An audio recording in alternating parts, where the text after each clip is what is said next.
कैसे हैं आप लोग? उम्मीद करते हैं कि आप अच्छे होंगे और अपनी तैयारियों में लगे होंगे, अपनी तैयारियों को बूस्ट कर रहे होंगे, उसमें मेहनत कर रहे होंगे। आज हमारे चैनल लर्न हब पे हम बिहार स्पेशल की क्लासेस स्टार्ट किए हैं, जिसमें कि ज्योग्राफी को सबसे पहले हम प्रारंभ किए हैं। तो आपको दिखा देते हैं ज्योग्राफी कौन से बुक से हम पढ़ाना आज स्टार्ट कर रहे हैं। ज्योग्राफी में हमारा बुक केबीसी नैनो रहेगा, जिसका फोटो ये रहा। आज हम लोग बिहार समग्र के बारे में, बिहार के ज्योग्राफिकल पार्ट के बारे में जानेंगे। इसमें जो फैक्चुअल बातें हो सकेगी वो भी बताएंगे और जो कंसेप्चुअल बातें हो सकेगी उसको भी समझाया जाएगा। तो देरी नहीं करते, स्टार्ट करते हैं। चलिए हम लोग चलते हैं आज बिहार के भूगोल के बारे में। सबसे पहला चीज कि किसी भी राज्य या किसी भी देश का भूगोल के बारे में जानना हो तो उसकी भौगोलिक स्थिति को जानना बेहद जरूरी होता है। इस संदर्भ में भौगोलिक स्थिति और उसके उच्चावच को जानना जरूरी है। तो अगर बिहार का देखा जाए तो भौगोलिक स्थिति और उच्चावच में काफी विविधता पाई जाती है, क्योंकि हमारे पास पर्वत भी है, पठार भी है, मैदान भी है और अन्य भौगोलिक उच्चावच को मिला करके हमारे पास एक विशेष रूप मिलता है बिहार का, जिसके बारे में हम लोग आज जानेंगे। तो प्रारंभ करते हैं बिहार की भौगोलिक स्थिति के बारे में। तो बिहार भारत के नॉर्थ ईस्ट में एक लैंडलॉक राज्य है। अगर बिहार मैप देखा जाए भारत का, तो ये एक लैंडलॉक राज्य में आता है। तो हम मैप दिखा देते हैं। ये है हमारा पूरा इंडिया का मैप और ये है हमारा खूबसूरत बिहार। और ये नॉर्थ ईस्ट साइड में आता है, क्योंकि अगर इसको हम 4 पार्ट में भाग करें तो ये हो जाएगा नॉर्थ, ये साउथ, ये ईस्ट और ये वेस्ट। तो हमारा जो एरिया आएगा ये यहाँ है ना, तो ये नॉर्थ ईस्ट के बीच में आएगा। तो आगे चलते हैं इसके फैक्ट के बारे में। तो अगर फैक्ट देखा जाए तो हमारा बिहार उत्तरी अक्षांश की बात करें, पहले दिखाया था आपको अक्षांश और देशांतर क्या होता है। ये होती है, ये जो लाइन होती है ये अक्षांश रेखा होती है, भूमध्य रेखा वाला लाइन। ठीक है, जो 0 डिग्री भूमध्य रेखा है ना, ये लाइन अक्षांश रेखा कहलाती है। और ये मध्याह्न रेखा वाला लाइन 180 डिग्री देशांतर वाला, ये देशांतर रेखा होती है, मेरिडियन टाइम वाला, जो नॉर्थ से साउथ की तरफ जाती है। ये देशांतर रेखा होती है। जो ईस्ट से वेस्ट की तरफ जाती है, ये अक्षांश रेखा होती है। अब आपको ना बिहार का ना मैप समझने में मदद मिलेगी कि आखिर बिहार का लोकेशन कहाँ है। तो बिहार के बारे में बात करें तो यहाँ पे बिहार हमारा उत्तरी अक्षांश की बात करें तो बिहार का भौगोलिक विस्तार 24 डिग्री से लेकर के 27 डिग्री तक है उत्तरी अक्षांश में। अगर देशांतर की बात करें तो 83 से लेकर के 88 डिग्री पूर्वी देशांतर में है। अगर यहाँ पे हम मैप में रखे हुए हैं, यहाँ से समझना चाहें, ये 25 डिग्री है यहाँ से, ये 25 डिग्री आपको दिख रहा है। ये 25 डिग्री यानी यहाँ से हमारा बिहार स्टार्ट होती है। हमारा बिहार स्टार्ट क्या हुआ था उत्तरी देशांतर से, 23 डिग्री से स्टार्ट हुआ था ना। 23 डिग्री से स्टार्ट होकर 27 डिग्री आई है, हमारा 27 डिग्री है। तो 27 डिग्री तक तो यहीं आ गया ना, लेकिन वो 27:10 था, तो यहाँ से कुछ डिग्री और ऊपर जाएंगे, 27 डिग्री 10 मिनट था ना। अगर इससे ऊपर जाएंगे तो यहाँ तक हमारा ये कवर कर लेगा। ठीक है, अगर नीचे से करें तो ये 23 डिग्री मिलता है। अगर यहाँ से देखें तो ये 84 डिग्री है ना, ये लाइन 84 डिग्री है। ठीक है, ये लाइन 84 डिग्री का था, लेकिन हमारा क्या था 83 से 88 का। अगर यहाँ से 83 का बात करें तो यहाँ से 83 हो जाएगा और यहाँ से ये 88 डिग्री का है। यहाँ पे देख सकते हैं ये 88 डिग्री का है। ठीक है, तो हम लोग ये देख लिए होता कैसे है, इसको याद रखेंगे। ठीक है, याद रखेंगे कि बिहार का भौगोलिक विस्तार कितना है, 24 डिग्री 20 मिनट 10 सेकंड उत्तरी अक्षांश से, 27 डिग्री 31 मिनट 15 सेकंड उत्तरी अक्षांश से। एक्स याद रखना है आपको, 24 से 27, ये 2 टर्म याद रहेगा ना तो ऑप्शन फंसाएगा नहीं, इसी के बीच में ऑप्शन आते हैं। अगर देशांतर की बात करें तो 83 डिग्री से लेकर के 88 डिग्री तक का पूर्वी देशांतर के बीच। अगर इसका संपूर्ण क्षेत्रफल की बात करें तो बिहार का संपूर्ण क्षेत्रफल है 94,163 वर्ग किलोमीटर, जिसमें ग्रामीण क्षेत्रफल ही है 92,000, मात्र शहरी क्षेत्र मात्र 1900 वर्ग किलोमीटर 1905। हम आपसे 2 क्वेश्चन पूछेंगे। पहले यहाँ देख लेते हैं, ये भारत के कुल क्षेत्रफल का, यानी भारत का जितना भी क्षेत्रफल होगा उसका ये कितना परसेंटेज, ये मात्र 2.86%। ये क्वेश्चन जो रेड लगाया गया है ना, ये क्वेश्चन पूछा हुआ है, बहुत लोग पूछता भी है। लेकिन आप कोई भी एग्जाम देंगे, बिहार पुलिस दें, बिहार एसएससी दें, जिनमें जीके का पोर्शन हो, बीपीएससी दें, बिहार दरोगा दें, तो जब जीके का वेटेज रहता है ना, ये सब बिहार स्पेशल से क्वेश्चन आती है।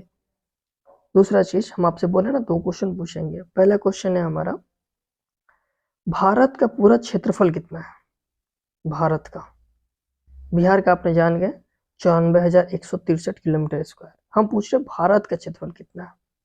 दूसरा चीज आपने जाना कि बिहार का क्षेत्रफल इतना है और ये भारत का क्षेत्रफल का 2.86%, यानी भारत का क्षेत्रफल आप बताएंगे, हम आपसे कमेंट में आप बता दीजिएगा उसका क्षेत्रफल कितना हो, नहीं तो आगे हम खुद ही बता देंगे।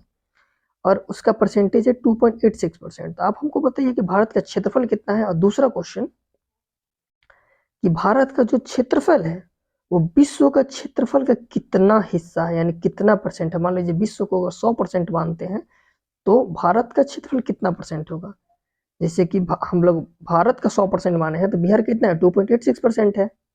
वैसे ही अगर विश्व को 100% मारे तो भारत का ये कितना परसेंट होगा, आप बता दीजिएगा। आगे चलते हैं हम लोग। बिहार क्षेत्रफल की दृष्टि से भारत का 12वां राज्य है। ध्यान से पढ़िएगा, ये 12वां राज्य था कब, जब जम्मू कश्मीर का पुनर्गठन हुआ तब। क्योंकि जब लद्दाख और ये जम्मू कश्मीर का यूनियन टेरिटरी में बांट दिया गया तो ये 13वां स्थान हो गया। यानी अभी प्रॉपर पूछा जाए कि स्टेट और यूटी मिलाकर के बिहार का स्थान क्या है तो हम 13 पे जाएंगे, 13वां स्थान होगा। चलिए, बिहार के उत्तर से दक्षिण की अधिकतम लंबाई कितना है, 345 किलोमीटर। यानी यहाँ से क्वेश्चन है इधर नॉर्थ से साउथ, इसका डिस्टेंस पूछ रहा है वो, अधिकतम लंबाई कितना है, ये है 345 किलोमीटर। ठीक है, और ये पूछ रहा है कि पूरब से पश्चिम, ये चौड़ाई हो जाएगा इसका, ये इसका लंबाई हो गया लेंथ और इसका ये चौड़ाई हो जाएगा। ठीक है, चौड़ाई कितना है, 483 किलोमीटर। यानी कि बिहार का चौड़ाई ज्यादा है। ध्यान रहे, अगर स्टेटमेंट पूछे कि बिहार की चौड़ाई अधिक है या लंबाई अधिक है तो चौड़ाई अधिक है। ठीक है, स्टेटमेंट बेसिस पे क्वेश्चन आते हैं, बाकी ये फैक्ट तो आता ही है। आगे चलते हैं। समुद्र तट से बिहार की अगर दूरी की बात करें तो ये 200 किलोमीटर है। समुद्र तट से दूरी 200 किलोमीटर है। यानी समुद्र तट हमारा नजदीक में कहाँ हो जाएगा, तो पश्चिम बंगाल के पास चला जाइए, अब वहां पे मिल जाएंगे समुद्र तट। अब पूछ रहा है कि बिहार समुद्र तल से कितने हाइट पे है। तो देखिए, मीटर तो बहुत कम पूछता है, मीटर है 52.73 मीटर, लेकिन फीट पूछता है। फीट पूछता है तो 173 फीट हो जाएगा। ये फैक्ट याद रखिएगा, 173 फीट की हाइट है हमारे बिहार का। और बिहार हमारा समुद्र से कैसे जुड़ा है, कौन सा नदी मार्ग से जुड़ा है, तो गंगा और हुगली नदी मार्ग से हमारा बिहार जुड़ा हुआ है समुद्र से। लिखा है ना समुद्र से बिहार की दूरी कितना है, 200 किलोमीटर। तो जुड़ा कैसे भैया, तो गंगा और हुगली नदी मार्ग से जुड़ा हुआ है। चलिए आगे चलते हैं। ये चौहद्दी है ना, ये कोई इंपॉर्टेंट फैक्ट नहीं है कि कौन सा मेट्रो शहर या फिर महानगर कितना दूर है हमसे, कोई छोटा मोटा फैक्ट। बिहार के पूर्व में पश्चिम बंगाल है। अगर यहाँ से मैप में देखा जाए, यहाँ मैप खोले, यहाँ से अच्छा समझ में आएगा। बिहार के नॉर्थ में है नेपाल, उत्तर में नेपाल देश, दक्षिण में है झारखंड। यहाँ देखिए, दक्षिण में है झारखंड, उत्तर में है नेपाल। अगर यहाँ समझ में नहीं आ रहा तो आप यहाँ कर सकते हैं नॉर्थ, साउथ, ईस्ट, वेस्ट। अब देखिए, नॉर्थ आपको नेपाल दिख रहा है, साउथ में आपको झारखंड दिख रहा है, ईस्टर्न में आपको वेस्ट बंगाल दिख रहा होगा और वेस्टर्न में आपको उत्तर प्रदेश दिख रहा होगा। ठीक है, अब चलते हैं हम लोग फैक्ट की तरफ। यहाँ से क्या क्या फैक्ट बन सकते हैं, इससे बढ़िया होगा कि आप ये वाला मैप पे आइए। इस मैप से हम बताएंगे आपको, आप हमको बताइएगा इधर क्या था, नेपाल था, इधर क्या था, झारखंड था, इधर क्या था, डब्ल्यूबी था, इधर क्या था, यूपी था। चलिए हम पूछते हैं, ऊपर से आरंभ करते हैं। नेपाल से सटने वाले राज्य की संख्या कितनी है। तो उसमें हम बताएंगे 1 2 3 4 5 6 7। हमको मिल गए 7 राज्य। कितने राज्य मिले हमको? 7 राज्य टोटल मिले नॉर्थ में, नेपाल की तरफ। ठीक है, ये हो गए 7। अब अगला चलते हैं हम लोग। चलिए यूपी से देखते हैं। यूपी से हो जाएगा पश्चिमी चंपारण, गोपालगंज, सिवान, सारण, भोजपुर, आरा, बक्सर, कैमूर, रोहतास। कितने सेट? 1 2 3 4 5 6 7 8। 8 हो गए। ठीक है, अब यहाँ चलते हैं झारखंड। झारखंड की तरफ चलेंगे। ये हो जाएगा 1 2 3 4 5 6 7 8। झारखंड से कितने राज्य हो गए? 8। ठीक है, अब चलते हैं पश्चिम बंगाल की तरफ। पश्चिम बंगाल में चलेंगे हम लोग।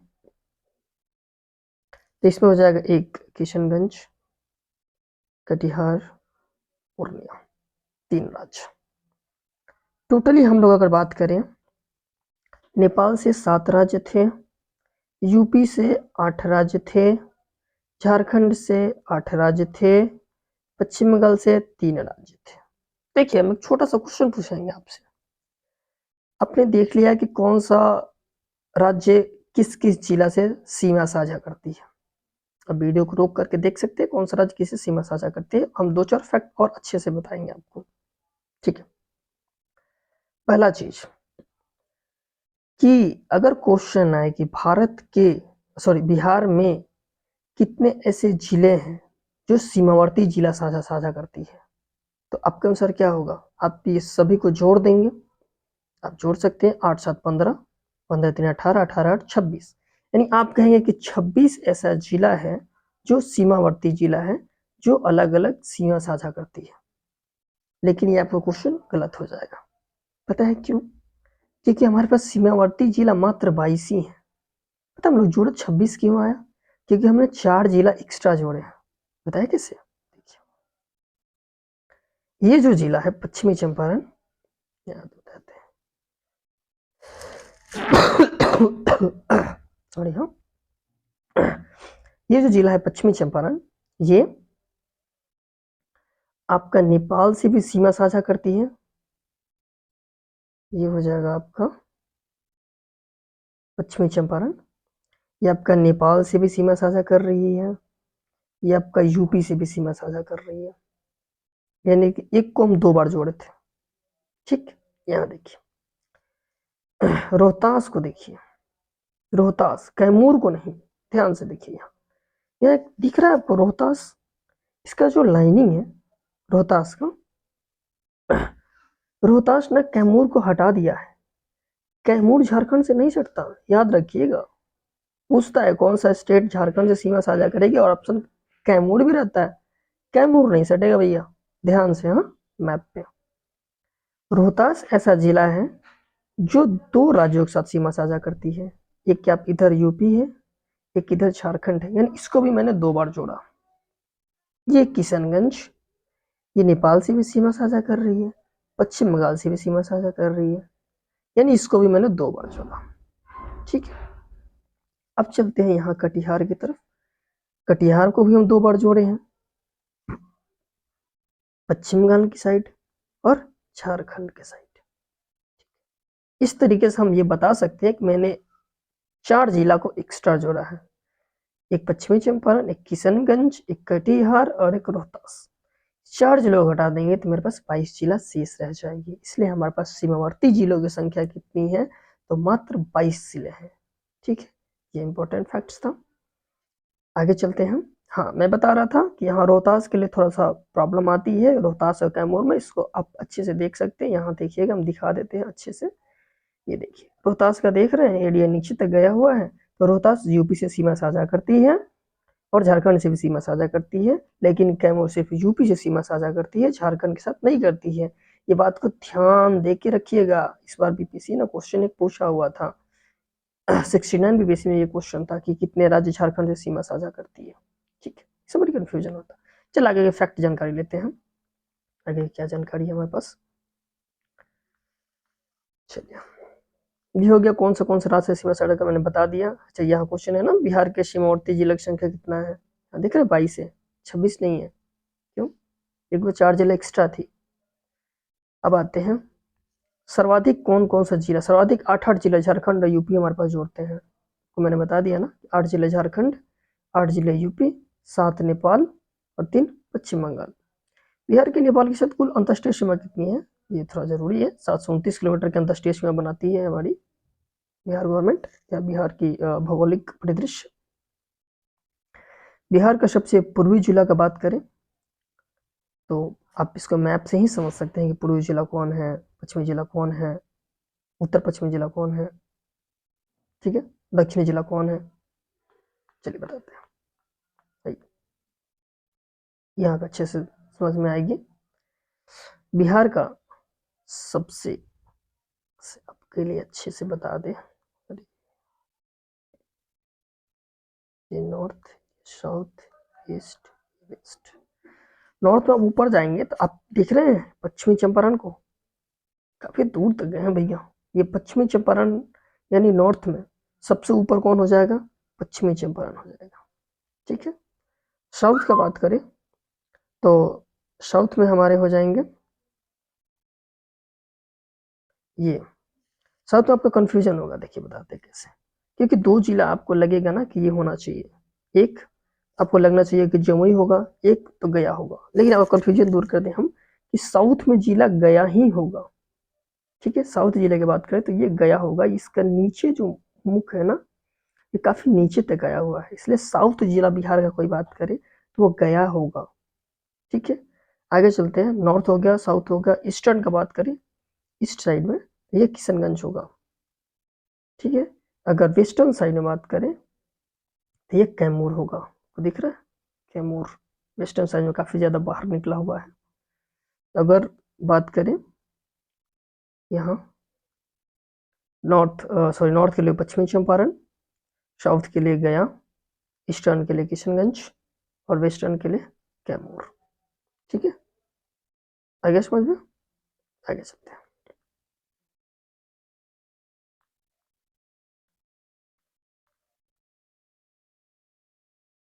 पूर्वी जिला किशनगंज, यहाँ भी देख लीजिए पूर्वी जिला किशनगंज है, पश्चिमी जिला कैमूर है, उत्तर पश्चिमी जिला पश्चिमी चंपारण है, नॉर्थ वेस्ट का, दक्षिणी जिला गया है, दिख रहे हैं। बिहार की राजधानी पटना 9 जिलों से घिरा हुआ है, ये इंपॉर्टेंट फैक्ट है, पूछा हुआ है क्वेश्चन बीपीएससी ने, बिहार की राजधानी कितने जिलों से घिरा हुआ है, 9 जिलों से घिरा हुआ है। अब यहाँ से फैक्ट के बारे में थोड़ा देख ले, मैंने आपको मैप पे बता दिया, यहाँ फैक्ट आपको समझ में अब आएगी। बिहार का जो रोहतास जिला की सीमा है वो 2 राज्य से लगती है, झारखंड और उत्तर प्रदेश, जो मैंने बताया। पश्चिमी चंपारण की सीमा 2 से लगती है, नेपाल और यूपी। कटिहार की सीमा 2 से लगती है, झारखंड और पश्चिम बंगाल। किशनगंज की सीमा 2 से लगती है, नेपाल और पश्चिम बंगाल। आप मैप जब देखे होंगे तो आपको ये स्पष्ट समझ में आ गई होगी। चलिए अगला चलते हैं भूगर्भिक संरचना के बारे में। देखिए बिहार का जो भूखंड है अपने वैज्ञानिक संगठन में बात करें तो ये चौथा से लेकर के चतुर्थ कल्प से लेकर के कैम्ब्रियन पूर्व कैम्ब्रियन युग के सेल का यानी चट्टानों का योगदान है। पृथ्वी के अगर 460 करोड़ के इतिहास के बारे में जानकारी करें तो हमारे पास जो भूगर्भिक संरचना जो बिहार का भूखंड है उसको हम 4 प्रकार से 4 वर्ग में विभाजित कर सकते हैं। पहला है आर्कियन युग की चट्टानें, विंध्याचल समूह की चट्टानें और टर्सरी चट्टानें और क्वाटनरी चट्टानें, 4 प्रकार की चट्टानें। और बिहार में स्थित अगर चट्टान की बात करें कौन कौन मिलता है तो हमारे पास धारवाड़ मिलती है, विंध्याचल मिलती है, टर्सरी मिलती है, क्वाटनरी मिलती है। अगर क्वेश्चन आएगा बिहार में कौन सी चट्टानें नहीं पाई जाती है, ये चारों को छोड़ करके चट्टानें कोई नहीं पाई जाती, सिंपल सी बात, ठीक है। हमारे पास मिलती है धारवाड़ की चट्टानें, विंध्याचल की चट्टानें, टर्सरी की चट्टानें, क्वाटनरी की चट्टानें। अब हम लोग जानेंगे कि कहाँ कहाँ मिलती है, मैं आपसे मैं बताऊंगा कहाँ कहाँ कौन सा मिलता है, ठीक है, वो अच्छे से पता चल जाएगी आपको कौन सी चट्टानें कहाँ मिलती है। चलिए आगे चलते हैं। आर्कियन युग की चट्टान के बाद बात करें, वैज्ञानिकों के अनुसार जो भूमि वैज्ञानिक होंगे आरंभिक काल से लेकर के और अभी तक के अनेक भौगोलिक हलचलें इस धरातल पर होती रही थी। जब पृथ्वी तरल अवस्था में थी तो ठोस होने के क्रम में जिस चट्टान का निर्माण हुआ है उसे ही आर्कियन युग की चट्टान कहते हैं। आप नाम से स्पष्ट नहीं हो रहा है? आर्कियन यानी arc, arc ARC, arc, arc मतलब प्राचीन।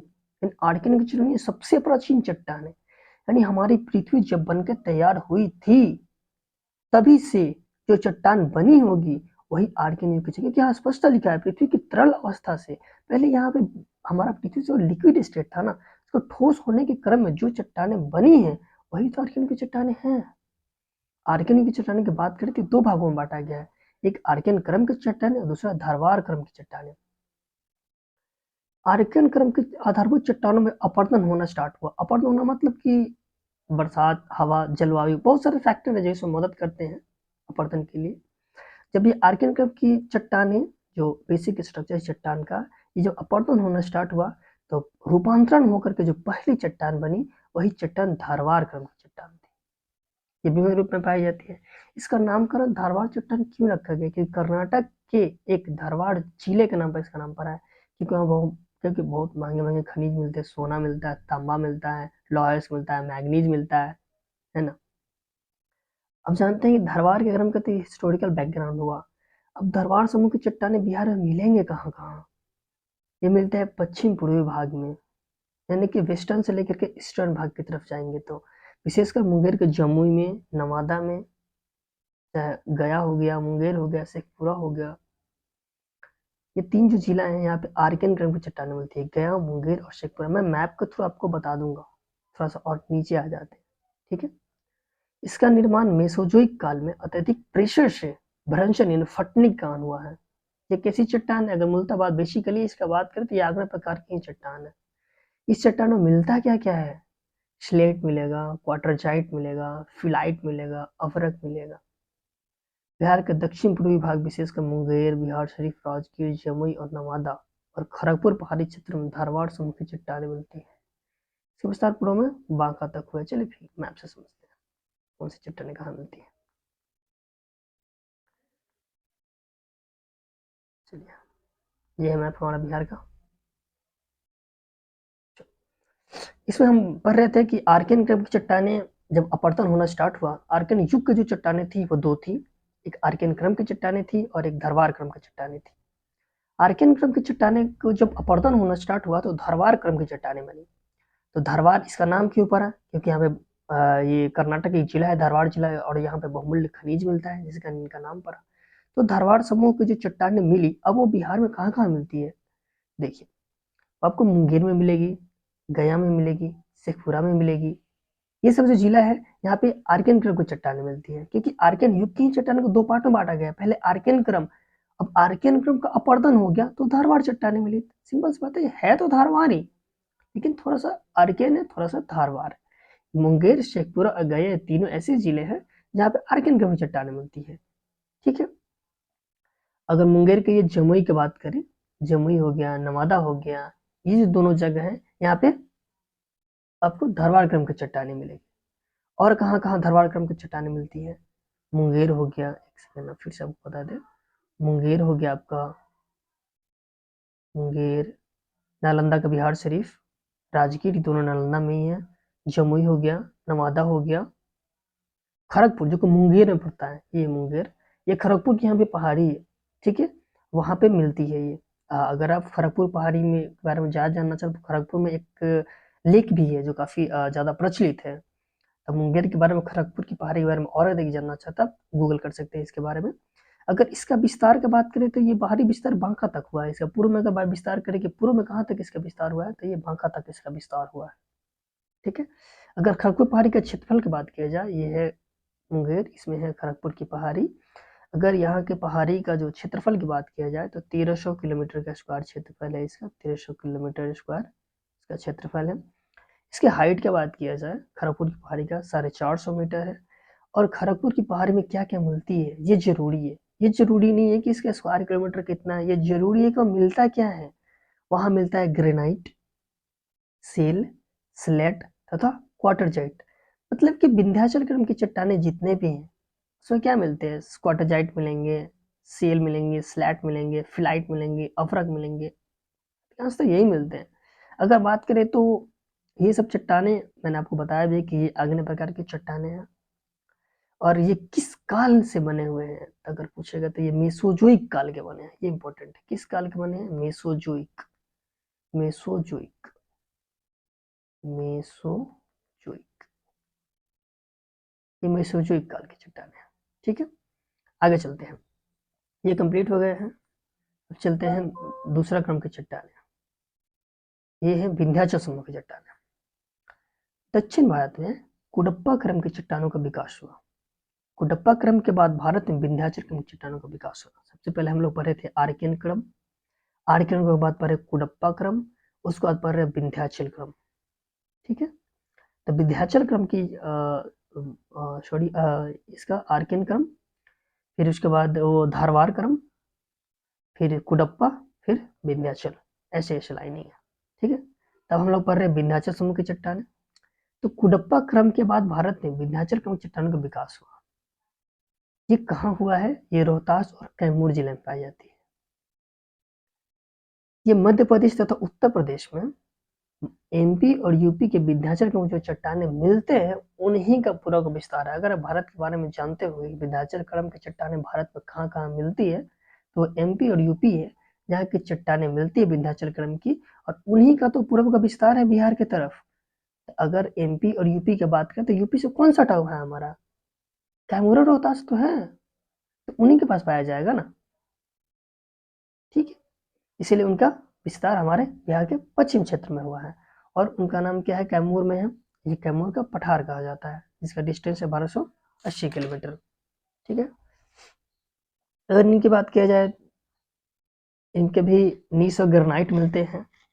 ये धरवाड़ युग की चट्टानें गया, नवादा, जमुई, जो मैंने आपको बताया था, ये धरवाड़ क्रम की चट्टानें हैं। गया है, नवादा है, जमुई है, मुंगेर है इत्यादि में धरवाड़ युग की चट्टानें पाई जाती है। लेकिन हम लोग पढ़े विंध्याचल क्रम की चट्टान। विंध्याचल क्रम की चट्टान ये भी प्री कैम्ब्रियन युग से संबंधित है। ठीक है, अगर आगे बात करें कि कैमूर का पठार ये किस चीज से बना हुआ है? बहुत सारे चट्टान से बना हुआ है, जैसे कि छोटा बालू का चट्टान हो गया, फ्लैट चट्टान हो गया, बलुआही चट्टान हो गया, चूना पत्थर हो गया, क्वार्टरजाइट हो गया, पर्सन लाइट्स हो गया। ठीक है, यहाँ क्या क्या मिलते हैं जो जरूरी है? यहाँ मिलते हैं चूना पत्थर, पाइराइट, कांच के निर्माण के लिए बालू और पत्थर। रोहतास और कैमूर जिलों में सोन घाटी के बीच चूना पत्थर, चूना तथा बालू पत्थर पाए जाते हैं। बिहार में चूना पत्थर का एकमात्र स्रोत है कहाँ? रोहतास और कैमूर जिले में सोन घाटी, ये इंपॉर्टेंट है। सोन घाटी के बीच बालू पत्थर पाए जाते हैं। आगे चले, जैसा ये कोई बात नहीं। हाँ, विंध्याचल समूह की चट्टानों को दो प्रकार से बांटा, निम्न विंध्याचल समूह की चट्टानें और ऊपरी विंध्याचल चट्टानों के समूह। भूगर्भ शास्त्रियों का मत है कि चट्टानें बड़ी नदियों को मुहाने के निकट जमा हुए पदार्थों से बनी है। बिहार में निम्न विंध्याचल के अंतर्गत सेमड़ी क्रम की चट्टानें आती है। ये काफी डेप्थ हो गया। यह रोहतास जिले में पाई जाती है। यह चूना पत्थर का प्रमुख स्रोत है। यहाँ बात करें तो चूना पत्थर का प्रमुख स्रोत है, किस क्रम की चट्टान है? वो सेमड़ी क्रम की चट्टान है। ये कहाँ मिलता है?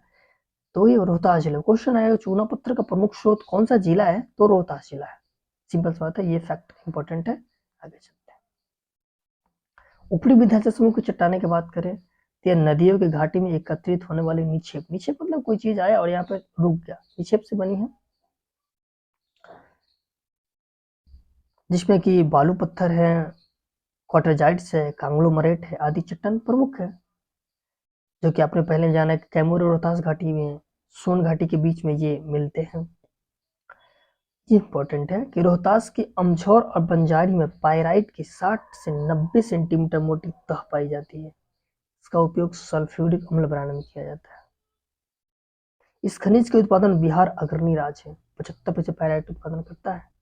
सबसे इंपॉर्टेंट फैक्ट भैया यहाँ है, भारत में सबसे अधिक पाइराइट का उत्पादन बिहार करता है, 75% पाइराइट का उत्पादन। और ये मिलता कहाँ है बिहार में? रोहतास के अमझौरी और बंजारी में 60 से 90 सेंटीमीटर मोटी परत पाई जाती है। अमझौरी एवं बंजारी, ये दो फैक्ट। रोहतास में पाइराइट सबसे ज्यादा, भारत में सबसे ज्यादा का निर्माण होता है। इस समूह की चट्टानों का प्रयोग सासाराम, आगरा, दिल्ली, जयपुर निर्मित ऐतिहासिक स्मारकों जैसे कि बात करें तो शेरशाह सूरी का मकबरा शाहसाना में है, वो लाल बलुआ पत्थर से मिलकर बना है। आगरा का रेड फोर्ट है, आगरा का लाल किला की बात करें तो वो भी वाइट चूना पत्थर से बना है। वो पहले वाइट ही था, लेकिन जब अंग्रेज आए थे तो उनके कारण बहुत सारा अपरदन और दबाव के कारण वो गंदा हो रहा था, जिस कारण दिल्ली का जो लाल किला है उसको रेड कलर से रंगवा दिया गया और वो लाल किला तब से कहा जाने लगा। आगरा की बात करें, जयपुर की बात करें तो जयपुर का हवा महल है वो भी लाल बलुआ पत्थर से मिलकर के बना है। आगरा का जो संगमरमर से बना हुआ है ताजमहल, सफेद संगमरमर से बना है, ये यहीं से मिलता है। सारनाथ हो गया, सांची का बौद्ध स्तूप हो गया। ठीक है, आगे चलते हैं। टर्सरी चट्टानें, टर्सरी युग अथवा क्रम में हिमालय का उत्थान, और टर्सरी युग में ही हिमालय का उत्थान होता है। इस अवधि को तृतीय महाकल्प कहा जाता है। सबसे नवीन मोरदार पर्वत हिमालय का निर्माण टर्सरी चट्टानी काल में हुआ है। 3 चरण में संपन्न हुआ है इनका, इयोशीन काल, ओलिगोशीन काल, मायोसीन काल। कोई जरूरी नहीं है, आगे चलते हैं। हिमालय के दूसरे में तीसरे उत्थान क्रम बिहार में उत्तर पश्चिम भाग में शिवालिक श्रेणी का निर्माण हुआ। हाँ, जो नॉर्थ वेस्ट पार्ट है उसमें शिवालिक श्रेणी का निर्माण हुआ है। यह हिमालय पर्वत श्रेणी का दक्षिणी भाग है। हिमालय का बात करें तो ये दक्षिणी साउथ पार्ट है। बिहार के चंपारण जिले के उत्तरी सीमा के सहारे ये विस्तृत है। 160 मीटर के समुच्च रेखा के मैदान से अलग करती है। इसकी ऊंचाई 250 से 800 मीटर तक है। ये देखिए, ये जो लाइन है ये पश्चिमी चंपारण, ऊपर में हिमालय, ये हिमालय का दक्षिणी पार्ट है, यहीं पे पाया जाता है पश्चिमी चंपारण का। ठीक है, और यह रोहतास है कमूर, ये रहा रोहतास, रोहतास भभुआ यह कमूर है, रोहतास है कमूर। ये भी पाइराइट का 75% मिलता है। ठीक है, आगे बात करें मैप का। पूर्णिया जिले में शिवालिक हिस्सा दिखाई देता है। अगर पूर्णिया जिला की बात करें, ये थोड़ा सा इंपॉर्टेंट फैक्ट हो जाएगा। पूर्णिया जिला यहाँ है। पूर्णिया जिला की बात करें तो पूर्णिया जिला में शिवालिक हिस्सा दिखाई देता है, जिसकी चट्टानें टर्सरी युग की अंतिम चरण में निर्मित होती है। मुख्यतः औषाधी चट्टानें, ये कैसी चट्टानें हैं? औषाधी की चट्टानें हैं। इस चट्टान मुख्य रूप से क्या क्या मिल सकते हैं? कांग्लोमरेट चट्टान मिलते हैं, बालू पत्थर मिलते हैं, बोल्डर मिलते हैं। टेथिस सागर के अवसाद है, जब टेथिस सागर बना हुआ था, जब उसका अवसाद जमा हुआ तो पेट्रोलियम और प्राकृतिक गैस का यहाँ भंडार भी मिलता है पूर्णिया में। ठीक है, आगे चलते हैं क्वाटनरी चट्टान के बारे में। टर्सरी हो गया, अब चलते हैं क्वाटनरी में। क्वाटनरी चट्टान की बात करें तो ये प्लास्टोसिन काल के अंतिम चरण में शिवालिक उत्थान के बाद हिमालय, जब शिवालिक का उत्थान हो गया, हिमालय और छोटा नागपुर के पठार के बीच से एक सिंधु गंगा द्रोणी का निर्माण हुआ। इसे ही गंगा का मैदान कहा जाता है। ये जो एरिया है ना, ये गंगा का मैदान ही है। तो गंगा का मैदान की बात करें तो ये जो गंगा का मैदान है, ये किससे बनकर, ये कौन से चट्टानों का भाग है? ये क्वाटनरी चट्टान के भाग है। बिहार का मैदानी भाग जो क्षेत्रफल कितना है हमारे पास 100%, तो उसका मैदानी भाग कुल टोटल 95% है हमारा मैदानी भाग। बिहार का सबसे बड़ा भौतिक भाग गंगा का मैदान है। अगर इसमें जितने भी चट्टान मिलते हैं वो कौन सी चट्टान कहा जाएगा? तो ये क्वाटनरी चट्टान के भाग है। और क्वाटनरी चट्टान क्या है? सबसे नया चट्टान है। क्वाटनरी चट्टान सबसे नया चट्टान है।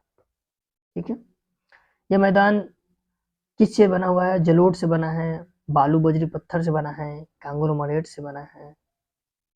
बिहार के गंगा के मैदान में जलोढ़ मिट्टी दिखाई देती है, जो प्लेस्टोसिन काल से ही निक्षेपित होती हुई चली आ रही है। इस भाग में प्रतिवर्ष बाढ़ आता है, नवीन जलोढ़ मिट्टी का निक्षेपण होता है। ठीक है, अगर बात करें यहाँ अक्षांश के बारे में, है ना अक्षांश, हाँ। अगर बात करें तो 25 डिग्री अक्षांश के बारे में बात करें, 25 डिग्री उत्तरी अक्षांश से उत्तर की ओर, ये यहाँ से उत्तर की ओर जाते हैं तो जलोढ़ की उच्चतम गहराई देखी जाती है। इस क्षेत्र में आधार चट्टान के ऊपर जलोढ़ 100 मीटर से लेकर 700 मीटर तक गहरे हैं। क्योंकि 25 डिग्री के अगर नीचे आते हैं तो गंगा के मैदान में जलोढ़ की अपेक्षाकृत गहराई कम होती जाती है। इधर नीचे आएंगे तो गहराई कम होती जाएगी, ऊपर जाएंगे गहराई बढ़ती जाएगी। आगे चलते हैं। प्लीस्टोसीन काल में राजमहल तथा शिल्लोंग पठार का मध्यवर्ती भाग धंस जाने पर गंगा नदी बंगाल की खाड़ी की ओर प्रवाहित होने लगी। पहले इधर नहीं प्रवाहित होती थी। कब से? प्लीस्टोसीन काल में। आगे की बात करें,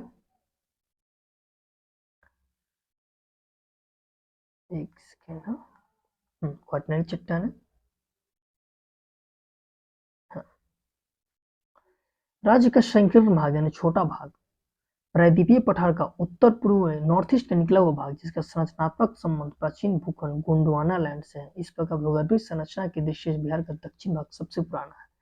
बिहार का अगर दक्षिण भाग की बात करें तो हमारे पास, आपने अभी तक भूगर्भीय संरचना के बारे में देखा होगा, तो आप ये देखे होंगे कि जो नॉर्थ के साइड था वो शिवालिक हिमालय का हिस्सा था। बीच वाला साइड था तो बिहार का गंगा का मैदान था। तीसरा नीचे था, काफी चट्टान थे हमारे पास। साउथ में जितने भी राज्य हैं सब में बहुत सारी चट्टानें पाई जाती है। ये जो चट्टानें हैं, ये जो प्रायद्वीपीय पठार है ना, उसका नॉर्थ ईस्ट का निकला हुआ भाग है। प्रायद्वीपीय पठार जो था उसका नॉर्थ ईस्ट का निकला हुआ भाग है। तो ये किसका भाग हो जाएगा? हमारे पास जब पृथ्वी बना था दो प्रकार से था, गोंडवाना लैंड, एक अंगारा लैंड। तो ये हमारा गोंडवाना लैंड का पार्ट है। यानी कि सबसे पुराना का बात करें, बिहार में सबसे पुराना कौन सी स्थलाकृति होगी, तो हमारे पास सबसे नीचे वाला साउथ बिहार सबसे भूगर्भीय संरचना से दक्षिण भाग सबसे पुराना होगा। ठीक है, यहाँ से आप देख चुके हैं वो जलोढ़ पहाड़ी गहराई के पक्षियों की कम पाई जाती है, जबकि पश्चिम के बंड से गहराई बढ़ती जाती है। ठीक है, गंगा के दक्षिणी भाग में सबसे गहरे जलोढ़, दक्षिणी भाग में अगर बात करें, ऐसे तो घटते चली जाती है, लेकिन गहरे जलोढ़ की बात करें तो बेसिन बक्सर तथा मोकामा के बीच पाए जाते हैं। बक्सर तथा मोकामा के बीच पाए जाते हैं। अगर यहाँ पे हिंज लाइन की बात करें तो आरा, डुमराव, बिहटा तथा पुनपुन को एक अगर काल्पनिक रेखा से मिलाया जाए, दिखाते हैं।